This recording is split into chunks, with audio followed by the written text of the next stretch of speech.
Lamming Mills was a normal town, Carter thought to himself as he walked home from seeing his great-grandfather, William. But what does normal mean? Everyone Carter knew was glued to their digital device. It was their source of knowledge, news, and human connection. It was almost impossible to discern where the device ended and where the human began. Pretty much everyone had the device implanted, and those who didn't wore it constantly. William was the only one that Carter knew who didn't.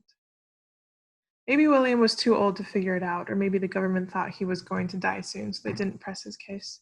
Either way, there was something different about William, but Carter couldn't figure it out.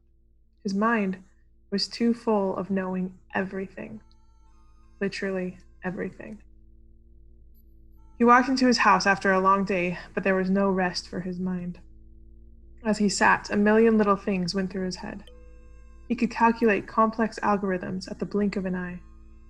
He knew not only his schedule, but that of everyone within a 50-mile radius. So did everyone else.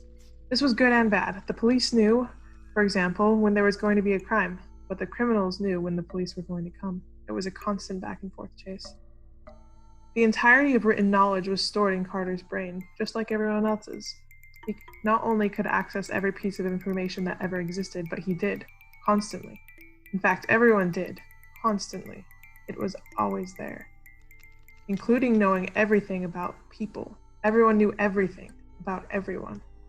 Not only from a logical standpoint, but also from a mental and physiological standpoint. This could be good. It sometimes led to greater compassion, more empathy, and an overall better understanding of others. But other times it could go terribly wrong. You could know things about other people that you wish you didn't, and they could know those things about you. It was too much for Carter. Everyone else seemed to exist without problems within the bioconnectivity, or else be completely numb to it. But every time he visited William, Carter couldn't help but think that there must be a different way to live.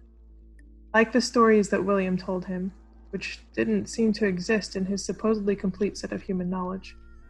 A world where people forgot, where they discovered and had ideas, where they got to know people little by little, where they were surprised, disappointed, and felt emotions one at a time.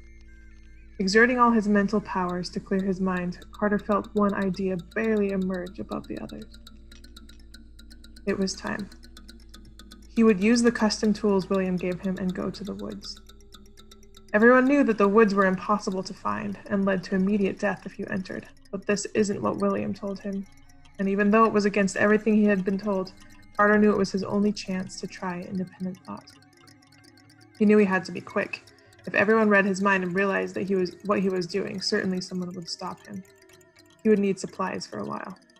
Tools, gear, rope, more supplies. And most importantly, his specially designed tent for William, embedded with a Faraday cage that would cut off his biochip from the rest of society. And, of course, his rudimentary sensor system. To be cut off from the information overload would be a reprieve, but to be cut off completely from any external stimulus would be perilous and careless. Backpack loaded, Carter set off to hike. Not looking back, he climbed as quickly as possible. William had described the path hundreds of times, and Carter had traveled it in his mind, but this time would be in person, and it would be permanent. As he rounded the final corner, he saw the vast expanse that William had mentioned so many times. He quickly set up camp and ate a small meal. He knew as soon as he started his sensor system and closed the tent door to engage the Faraday cage, he was stepping away from a world he may never have the courage to rejoin. It was done.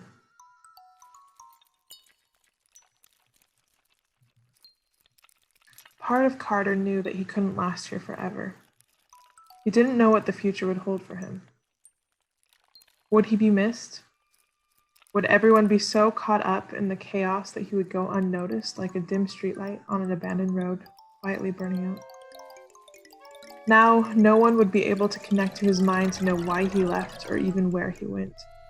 With his mind off the grid, any knowledge they had of him would be lost. In this hyper-connected world, was he the only one that craved solitude and serenity? Or was he the only one that knew it existed? Perhaps with his energy restored, he would seek to rescue others he hoped to someday find the emotional capacity to care about.